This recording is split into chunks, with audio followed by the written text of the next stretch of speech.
Hey everybody, it's Lon.TV, and we are back with another dispatch here from CES 2025.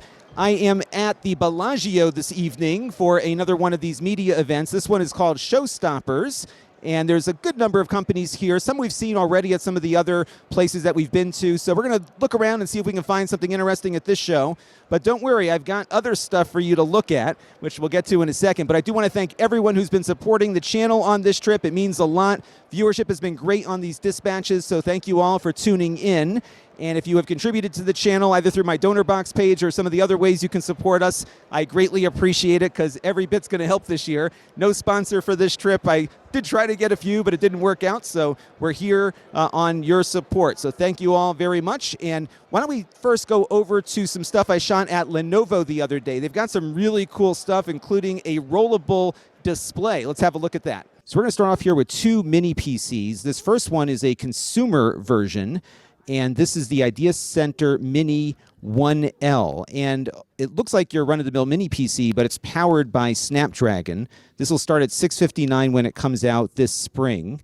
And if you were looking for a low-powered Windows ARM device, or presumably one that can also run Linux, I think they're working on that on the Snapdragon side, this might be a useful device for you. So this is the consumer model, the less expensive one. As you can see, you've got your USB 3 or USB-C and an audio jack. If we flip it around to the back, my lovely hand model here will help us with that. Integrated power supply. You've got your HDMI output, another USB-C, DisplayPort, and Ethernet. So we'll definitely be getting one of these in to check it out because we've been looking at a lot of no-name brand mini PCs, and I'm sure a lot of you might find these of interest, especially because they're powered by low-powered ARM chips. The next one is the ThinkCenter version, which is more of a business-oriented product. This one actually has two SSD slots inside, so you could swap out the storage if you want. And it will retail for a little bit more, I think $759 or $859, somewhere in that frame. And you have a choice of processor also, the Snapdragon X or the X Plus. So a little more beefy unit here, metal case versus a plastic one here. But if you are looking for a nicer version of this, that might be worth looking at. Let's take a look at the back here. And you can see you've got a little bit more on the port selection side as well. Now, we always see some really interesting concepts that get built into a full-blown consumer product. And this one is the ThinkBook Plus Gen 6. And it looks like kind of a normal tall display laptop here. It's got an OLED and your typical Lenovo keyboard. But check this out. If you look closer, you can see that it's a rollable display. So the display goes from what you just saw there, about 14 inches, to 16.7 inches. So if you wanted to get a little more screen real estate for working on something, when you need that, you can roll the screen up and get it, and then you can roll it back down again if my lovely model here can figure that out. There we go. Good job, Mark. I don't know if it always plays the song here when it does it, but a really neat design. This is not cheap. It's about $3,500, but it's shipping in the first quarter of this year, so it's on its way, and maybe we'll get one in to test it out. All right, this is really cool. This looks like your run-of-the-mill plastic keyboard. In fact, it's got that familiar Lenovo keyboard style here. But look at this thing at the top. This is a solar panel that will keep the keyboard operating. It is self-charging, and office lights should be sufficient for keeping the keyboard powered, and it can store energy. Get this, without any batteries. It has a supercapacitor inside that will keep the charge and keep this keyboard operating. They also have an escape hatch on there should you find your supercapacitors without power and you're in the dark. What you got here on the back is a USB Type-C port, so you can plug it directly into the PC. So this is the Legion Go S, and this is a new gaming handheld. Unlike the Legion Go that we looked at last year, this does not have detachable controllers, and it has a slightly smaller display, but it is running at 1920 by 1200, a 16 by 10 display. It's got the AMD Z1 Extreme processor on board, so it's going to be a little faster than the Steam Deck and similar to what you saw on the Legion Go last year. And I really like the improved D-pad that they've added to the mix here. It feels really nice, so I'm looking forward to testing this out. Another thing they added to the back of these are a switch to physically limit the triggers. So if my lovely hand model here can demo once again, in that position here, you can push it just about to there. And if we flick it down, you got that. So it's kind of like a physical adjustment that you might do on the software side with these analog controls. Pretty cool stuff. And these are coming out like any day now. This is going to start at $599. And there will be costs that go up when you add additional features like storage and RAM. So 16 gigs to start, DDR5. You can go up to 32 on these. Now, what's really neat about this, I'm going to swing over here, and hopefully nobody's in the way, is that they are also coming out with a Steam OS version running Linux. You can't dual boot them, at least not yet.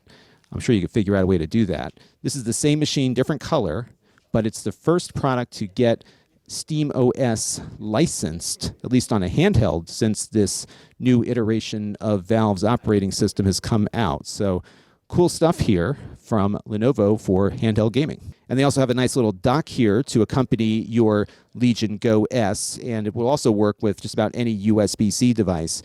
What's neat about these Go S's, which I didn't say before, is that they have two USB 4 ports at the top. So you have some flexibility for expansion. It's feasible that you could probably do an external GPU through these if you wanted to. And it's also nice to have both of the ports in the same spot. So you put the dock down on the table, put the thing on top of it, and plug it in, and you're good to go. And because you've got a little bit more horsepower on the Z1 Extreme processors, you can output a nice 1080p image for most of your games. Now, if we look at the back here, you can see the port selection. It's your standard USB hub kind of scenario here, gigabit Ethernet. You got a couple of USB ports, an HDMI output, and your power pass-through, but nice and sturdy and something that you can put right next to your television when you want to do a docking scenario. And then this is something we looked at last year, a new and improved version of the Legion glasses. I did try them on. They feel a little more comfortable. The image still looks pretty good on these, and these are just basic USB display glasses. You plug them into any compatible device, and it will output the image into the lenses here. So cool stuff, and maybe we'll get one in and test those too. Now, also on the gaming front, they have an Android tablet in their Legion line that's designed for Android gaming. The big selling point here is that it's an 8-inch tablet. It kind of reminds me of the old NVIDIA Shield device. It's got that vibe to it. 144 hertz display, a Snapdragon 8 Gen 3 processor on board. You can get these with up to 12 gigabytes of DDR5 RAM and 256 gigs of storage. It's got two USB-C ports on it, one on the bottom here and one on the side, and it can output HDMI to a display, so you could do some docking with this thing as well. And they're designed to run some of the games in the Android ecosystem, and some of them can push hardware now. So if you were looking for a new tablet for Android, this one might be worth taking a look at. We'll try to get one of these in and play with it. All right, we're back at Showstoppers, and I know if I stop by Epomaker's table, I'm going to find some cool keyboards, and I have. This is the Split 65, and it's about 120 bucks, and it allows you to separate the keyboard here. They tell me it's for gamers that only need half the keyboard, but you can use both halves at the same time, either disconnected or connected back together. So you can put the two ends back together here, they reconnect, and you can use it like a regular keyboard too. And it has two separate connections back to the computer. It also works over Bluetooth. And you can see some of their other compact designs. We saw that one at IFA. Here's another cool looking one here. And then this one, which isn't out yet, might be helpful for my live video production. It's not going to be as expensive as like a Stream Deck might be. It doesn't have all the LED keys, but you got a couple of dials and a bunch of keys that you can program on it. So they make some really cool keyboards. We've looked at a few of theirs in the past, and cool stuff here from Epomaker. So this is the Halolink 1, and this is a sub-gigahertz Wi-Fi device, and it operates over the 802.11ah standard at about 900 megahertz. It's lower powered, and because it's at a lower frequency, you get slightly better range out of this. They had a line of sight test in a clean environment. They got about 10 miles. Your experience will obviously be different, but 900 megahertz tends to carry a little bit better than 2.4 or 5 gigahertz might. And these are not super high bandwidth, but they're designed to work with IoT devices that might be outdoors where you need just a little bit more range perhaps than you can normally get.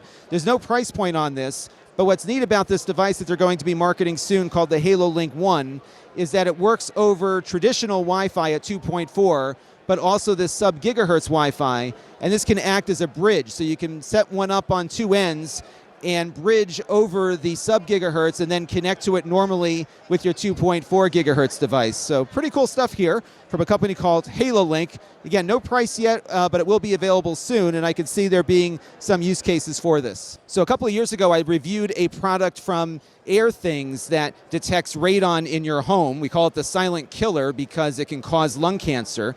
And you need to really keep an eye on things, especially if you have a radon mitigation system like I do, because things can change. The Corentium 2 that they've come up with is very similar to the device that I had in that it'll sync up with your mobile devices, but you've got a display that will tell you the reading anytime you come downstairs. So you don't have to boot up your phone to see where your radon levels are at. It also does humidity and temperature too. So a good thing to have in the basement, especially to get some peace of mind to make sure that the radon hasn't creeped in. It was just announced here at the show and it's going to sell for about $159. If you've never tested your home for radon, I would suggest you do it, and these devices are a great way to keep an eye on things over time. Now, every time I log into a number of social media sites, I keep getting pitched this thing from Gardyn, so I thought I would take a look at it. This is a home garden system. This one is $8.99. The smaller one here is $4.99, and they come with a bunch of starter plants. And basically, you grow your own vegetable garden in your home, and it works any time of year. You can control the light level to control the growth of your plants if you go away or something. It is hydroponic, so all of the plants here are getting water constantly, and they also let you know when you have to put plant food in and stuff. And if my friend can come in here and just take out one of the plants so we can see the inside, pop out one of those plants there. He's going to pop that plant out there, and you can see how these cartridges work. So you just buy these little cartridges. They have plants that you can buy that are pre-seeded, or you can buy empty cartridges and use your own seeds. Now, they found, though, that the cartridges with the seeds grow a little better because they select a species of plant that performs better in this hydroponic environment here. Now, another cool thing about this is that it's got a little AI cloud service. So there's a camera over here, and there's another one down here. And what it does is it sends a picture back to the mothership so that the AI can determine whether the plants need more or less water. So pretty cool stuff here. There is a subscription for the cloud service, but if you wanted to buy this and just use your own seeds, you could do that too. So I found this cute husky named Frankie here who looks a lot like my husky at home. This one is much more well-behaved than mine. And the husky is here because there is a satellite tracker that the owners of that husky are promoting here. This is called Satellei, and it is a dog collar that just escaped me over here. I'm just going to get a quick image of it. And this is a tracker, but it also can double as an invisible fence. And you can even do some things like keeping the dog near its owner. So there's no leash attachment on it because it can control, or at least give the dog an idea as to where its boundaries are. Additionally, it has a health tracker for heart rate and some other things that they're measuring, and it's got 5 different satellite constellations, including GPS, that it uses to track the location of the dog. And of course, it's IP68 rated. This is not coming out, or this is not out yet. It will be coming out soon. Pricing is to be determined, but they think it'll be about a $9 a month subscription. Now, there's another thing they are working on that's not here. That is a satellite tracker that you put on the back of the dog. It is solar powered, and it will transmit up directly to a satellite with the dog's location. So if you live in an area where you're very concerned about cell phone coverage because the collar here requires it, this, if it's strapped to the dog's back, will keep itself charged and communicate with a satellite to let you know where the dog is currently located. Now, this concoction here turns just about any houseplant into an air purifier. Now, the houseplant doesn't actually do the purifying. It's a bacteria that they've developed. This company is called Neoplants, that when it interacts with the soil, absorbs and digests a number of volatile organic compounds, or VOCs. And my camera here will focus in on the chemicals that it interacts with the best.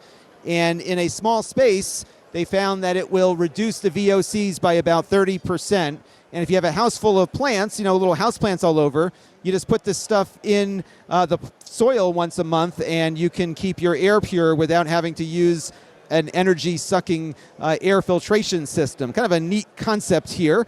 I don't know if it works or not. Maybe I'll take one of these home and give it a shot. They say a pack of this stuff is about $5, and you can find them, I think, on their website. All right, that's going to do it for Dispatch 3 at CES 2025. I still have at least one more of these left in me. We're going to be hitting the show floor next, and I did go out a little bit today, and I've got more that I'm going to do tomorrow, and I've got part of Thursday that I'll be able to do as well. So we've got more to come. Be sure to click all your notification bells and subscriber bells and all of that stuff. And if you want me to do a recap when I get back, I'm happy to do that as well. So let me know if you have an interest in seeing that when I return. So this is the end of Dispatch 3, but don't worry, more to come on Dispatch 4. There's some cool stuff that'll be in that one too. Until next time, this is Lon Seidman. Thanks for watching.